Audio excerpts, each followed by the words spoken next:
আমি 420 দিন জেল খাটার জন্য প্রস্তুত আছি ভাই, মানুষের জন্য কথা বলে যাব। কেন এই সংশোধনী আইনের আমরা বিরোধিতা করছি? ব্যাপারটা এমন একটা হয়ে যাচ্ছে যে মোদি যখন বিল পাস করিয়েছে, আমি মুসলমান, আমি ভাবছি আমার বিরুদ্ধে, আর আমার কিছু সংখ্যক হিন্দু ভাই ভাবছে মুসলমানদের তাহলে মনে হয় সত্যি টাইট করা হচ্ছে।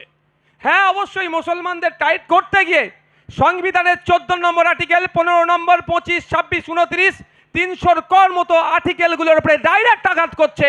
তাই আমরা একদিকে যেমন ধর্মীয়ভাবে ধর্মীয় পরিচয় আছে, সাথে সাথে আমরা সংবিধান প্রেমী মানুষ, বিজেপির নিয়ে আসা যে আইনের সংবিধানের উপরে আঘাত দিচ্ছে সেই আইনকে প্রত্যাহার করাতে আমরা বাধ্য করব।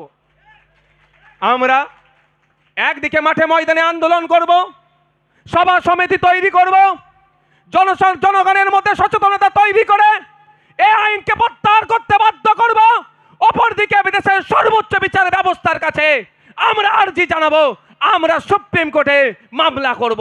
এই নওশাদ সিদ্দিকী ফ্রমের অনেক সদস্য অলরেডি সুপ্রিম কোর্টে মামলা করেছে, আমাদের মামলা চলছে।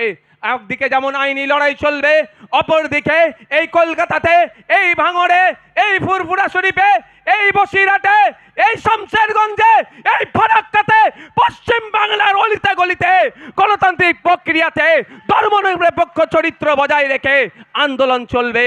কারো ক্ষমতা নাই এই আমাদের আন্দোলনকে আটকাতে পারে। অনেকে অনেক কথা বলতে পারে, তবে বন্ধুগণ আমি একটা কথা বলবো, কিছু আগে দিতে হবে, তারপরে ফল পাবে ভাই। গাছে উঠবো না রাঙা পাখি নেবে, এটা হয় না। গাছে যেই উঠবে তারই ভাগ্যে রাঙা পাখি থাকবে, সেই পাবে। আমরা যখন 20 তারিখে রাস্তায় নেমেছিলাম, হয়তো অনেকে আমরা বুঝতে পারছিলাম ক্যালকাটা পুলিশ আমাদের সাথে অসহযোগিতা করছে, এখানে আমাদের লোক পাঠিয়েছিলাম, সিভিল ড্রেসে প্রচুর পুলিশকে রেখেছে, হয়তো আমাদের উপরে আক্রমণ হতে পারে। কিন্তু আমরা নেতৃত্বরা একদিকে ইমতিয়াজ ভাই, কামরুজ্জামান ভাই, হাকিকুল ভাই, তৌহিদ ভাই, আমাদের মাহিদারা, আরো যে সমস্ত নেতৃত্বরা আছে, সারোয়ার ভাইয়েরা, বিশ্বজিৎ মালিক, বিশ্বজিৎ মাইতি, তাপস ব্যানার্জি, লক্ষ্মীকান্ত হাসদা, পৃথিরাজ বিশ্বাসরা একবারের জন্য ভয় খায়নি, রাস্তায় নেমেছে। ধন্য মঞ্চে আসতে চেয়েছিল, রাস্তায় পুলিশ আটকেছে, আমাদেরকে 24 ঘন্টা জেলের মধ্যে রেখেছে। কারোর সাথে দুর্ব্যবহার হয়েছে, আপনারা জানেন আমার উপরে কিভাবে হামলাও চালিয়েছে। কিন্তু আমার বলার বক্তব্য, ওই দিন যদি না আমরা রাস্তায় নামতাম, আজকের এই দিনটাকে আমরা পেতাম না, এটাই বলার আমার বক্তব্য। রাস্তায় নামতে হবে, রাস্তায় আমাদের পথ দেখিয়ে দেবে। কারণ দয়াতে আমরা স্বাধীনতা পাইনি।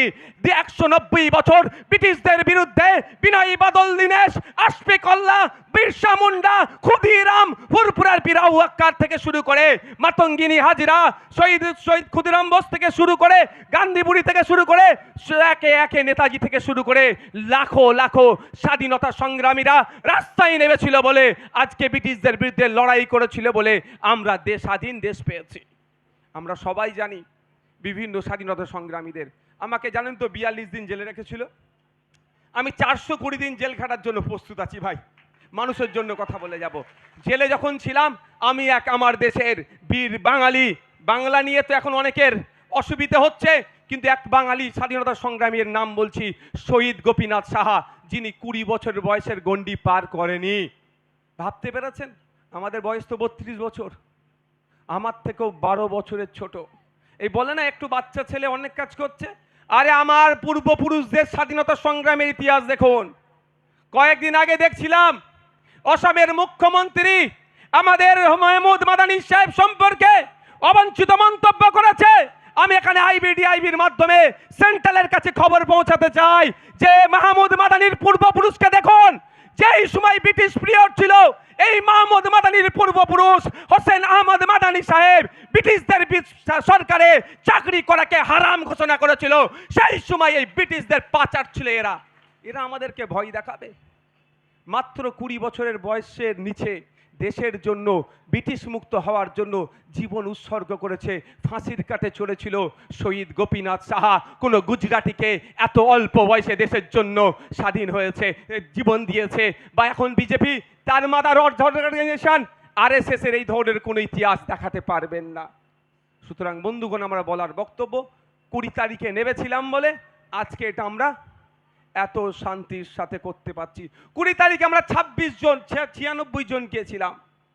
96 জন বিভিন্ন সংগঠন, রাজনৈতিক সামাজিক সংগঠন মিলিয়ে, তো 96 জনের 24 ঘন্টা জেলের কাটানোর ফলস্বরূপ আমরা এখানে হাজার হাজার মানুষ নিশ্চিন্তে নির্বিঘ্নে বিগত 2 দিন থেকে আজ সন্ধ্যে 6টা পর্যন্ত প্রতিবাদ ধর্ণা চালিয়ে যেতে পারছি।